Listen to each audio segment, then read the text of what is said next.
MAGA is in a panic because their favorite economic talking point has just been devastated by the economic reality of the situation. MAGA used to love this talking point, and now they're running away from it. If you don't know which one it is, let me explain. MAGA spent 4 years screaming that the labor force participation rate or number proved that Biden's economy is a total disaster.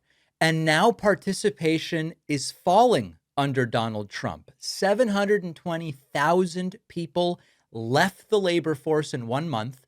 And suddenly, what was the favorite statistic of the right has to be hidden completely for fear that they are going to destroy their own economic message. Now, even the New York Post, the right leaning New York Post owned by News Corporation of Rupert Murdoch fame, the New York Post is even reporting that a record 105.8 million Americans are not in the labor force. That is more Americans not working than during the Great Recession or even during COVID. This sounds very apocalyptic, but I'm going to be totally upfront with you. It's very misleading. And I don't know what those other shows are doing. I try to be extremely honest about economic data. We can have different opinions about what we should do. We can have different opinions about social issues, but I'm trying to be very upfront. And I was upfront with my audience about labor participation under Democratic presidents, under Republican presidents. And it is a misleading statistic, but it's the one they have been relying on to talk about the economy being good or bad. When I say someone is not in the labor force, that doesn't mean I'm unemployed and desperately searching for work. That's not what it's limited to. It includes anybody over 16 who is not working or seeking work. So if you've retired because you can afford to retire, if you're a full-time college student, if you're a stay-at-home parent, if you're a person with a disability that prevents them from working, or you just don't want a job, you show up as being actively not in the labor force.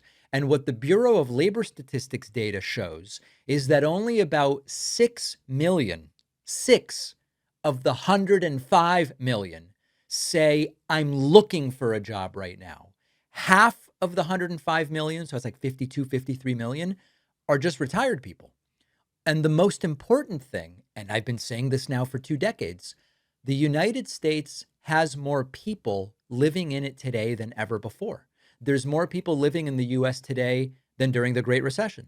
And there are millions of baby boomers who have simply reached retirement age. Now, of course, because of that, the raw number of retired people, students, non-workers, it's always going to reach new records if your population keeps growing and growing.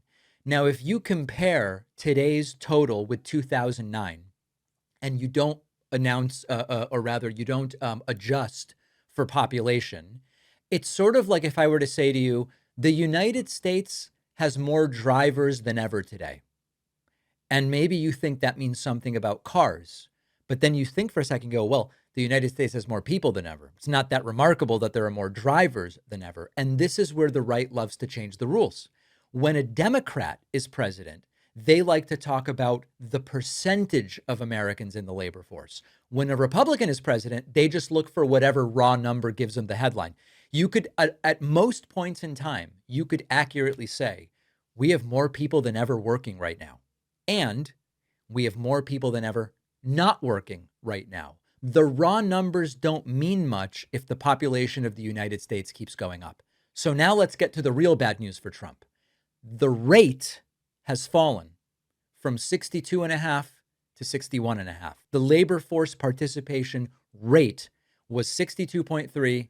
Now it's 61.5. So we also have the employment to population ratio that also fell to 59%. Now, these are different statistics, but they are sort of getting at what portion of Americans are in the labor market.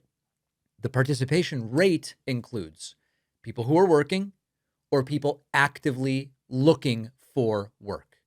If we focus only on what we consider prime working age Americans, that's 25 to 54. I'm just the messenger. That's what it is. If you just look at prime working age Americans, we reduce the effects of retirement and people staying in school longer. Their participation rate was about 83% in June. And that shows a significant decline, particularly among men 25 to 54. But if you just say, David, let's depoliticize the entire thing, what's your honest conclusion? The honest conclusion is the labor market under Trump has weakened. Participation has fallen, employment has fallen, and people left the labor force, and not because the economy is so good that a whole bunch of people can afford to retire early. Now, we don't need to go and pretend that retirees and college students are 105 million people standing in bread lines, but let's not let partisan media change the measurement whenever the White House changes parties. This is a propaganda tool, and it's really important to understand it. And part of this is understanding if people are leaving the labor force because they've decided, I simply cannot find a job because the economy is so bad, we might go, well, that's bad.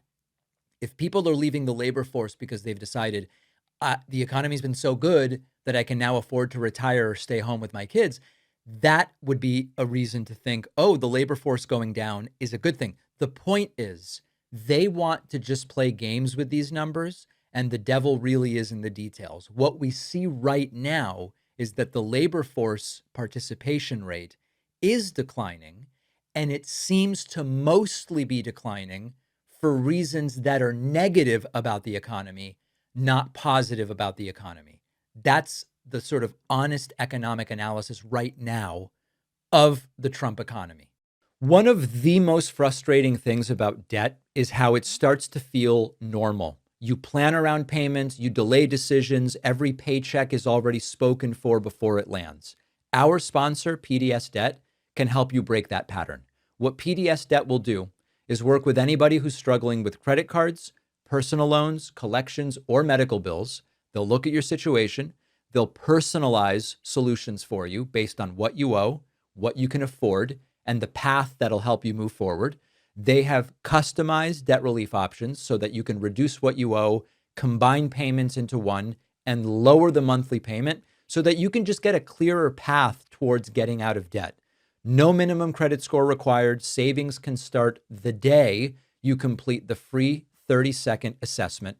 PDS Debt is the top-rated company in the industry, thousands of five-star reviews, and an A+ rating from the Better Business Bureau. Lots of people in my audience use PDS Debt, and we looked at the numbers for people coming just from my show. It turns out the average David Pakman Show viewer who uses PDS Debt saves an average of $24,994. Get your free 30-second personalized assessment today at pdsdebt.com/PakmanYT. The link is in the description.